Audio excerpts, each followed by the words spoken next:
Imagine a windswept, neon-soaked city where ancient gods once ruled, a place where cyberpunk technology collides with forgotten myth, where temples float beside holograms and legends are written in code and steel.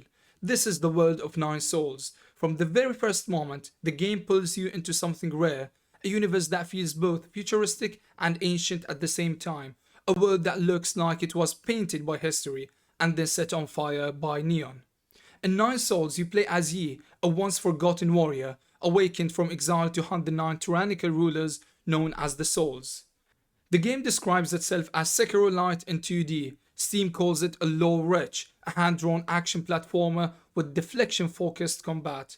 But here is the dangerous thought. If you've ever wished for a true Sekiro-style experience inside a Metroidvania, if you've ever imagined what Hollow Knight would feel like with perfect parries, posture breaks, and rhythm-based sword duels, then this might be the game you've been waiting for. And very quickly, players and critics began whispering something even more dangerous, that this might be one of the best Metroidvanias since Hollow Knight. Today, we're going to explore why, not just the combat, not just the art, but the soul of Nine Souls.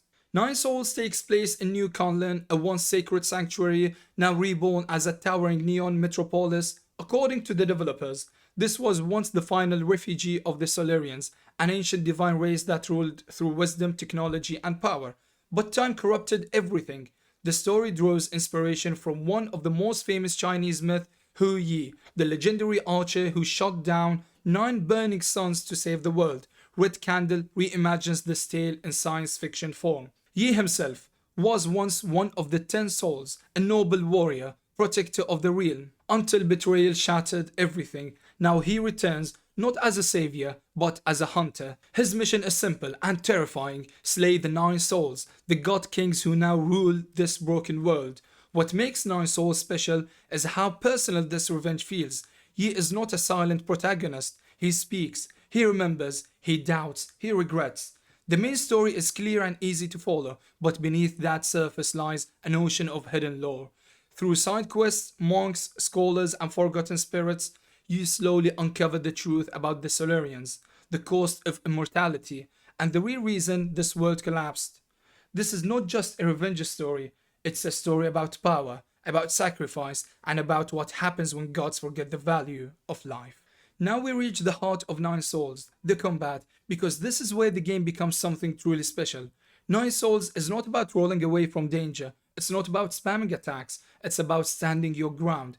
Every enemy telegraphs their moves with subtle detail: the glint of a blade, the hum of a spear, the tightening of a stance, and in that fraction of a second, everything depends on your timing.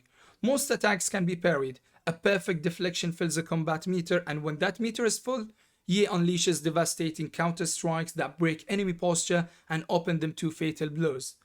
But then come the red attacks, unblockable, deadly, and instead of dodging, the game asks you to do something brilliant. You jump directly onto the enemy's head.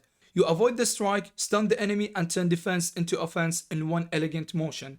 This system feels unmistakably inspired by Sekiro, and that is not an accident. The developers openly describe the game as Sekiro Light in 2D, but Nine Souls doesn't copy blindly. By removing the 3D camera and focusing on precise 2D timing, the combat becomes even more readable, more rhythmic, and in many ways more fair. The parry window is tight, but generous enough to reward learning instead of punishing curiosity. Boss fights become long, brutal duels, not tests of reaction, but tests of patience. Also, the combat is inspired by Taoist philosophy of Wu Wei, effortless action. The best players are not aggressive, they are calm, they listen, they move with the enemy instead of against them. And when you finally defeat a boss that has destroyed you for an hour straight, you don't feel lucky, you feel transformed. Beyond combat, Nine Souls is a true Metroidvania at heart. You unlock new abilities: dash, double jump, wall climbing, Taoist energy techniques, and suddenly the world opens in ways that feel natural and deeply satisfying. What's impressive is how carefully the map is designed. Shortcuts connect distant regions, vertical paths twist into hidden chambers, old areas reveal new secrets without ever feeling frustrating. Unlike many Metroidvanias, backtracking here rarely feels like a chore. New movement abilities almost always lead to meaningful discoveries, hidden lore, powerful upgrades, or emotional side stories. NPCs are not just vendors or quest markers, they are survivors, monks, craftsmen, lost souls trying to understand what went wrong with their world. And if you follow every thread, complete every side quest, and uncover every hidden truth, the game rewards you with a deeper ending that completely recontextualizes Yi's journey. Progression here is not just mechanical, it's narrative. You grow stronger as you understand more. Visually, Nine Souls is simply breathtaking. Every frame is hand-drawn, every enemy flows like ink across paper. The art style blends Chinese ink painting, manga line work, and cyberpunk colors palettes into something completely unique. Temples glow under neon skies. Ancient statues stand beside holographic billboards. Enemy designs are unforgettable. Cybernetic monks, mechanical beasts, divine gardens that feel pulled straight from myth. And then there is the music. Traditional flutes and guzzling blend with electronic pulses and heavy percussion. Calm exploration themes slowly give way to intense, rhythmic battle music that perfectly mirrors the combat system. Even quiet moments, resting at a shrine, walking through a ruined village, sitting in a hot spring, are framed with cinematic care. This is not just a game you play, it's a world you inhabit. Comparisons are inevitable. The combat feels like Sekiro, the exploration recalls Hollow Knight, the structure echoes the greatest Metroidvanias of the last decade. Many critics now say something bold. Nine Souls may be the strongest Metroidvania since Hollow Knight. But what makes Nine Souls special is not imitation. Where Souls games hide their story in cryptic fragments, Nine Souls offers clarity. Where Hollow Knight keeps its hero silent, Yi speaks. Where many action games focus only on mechanics, Nine Souls balances gameplay with philosophy.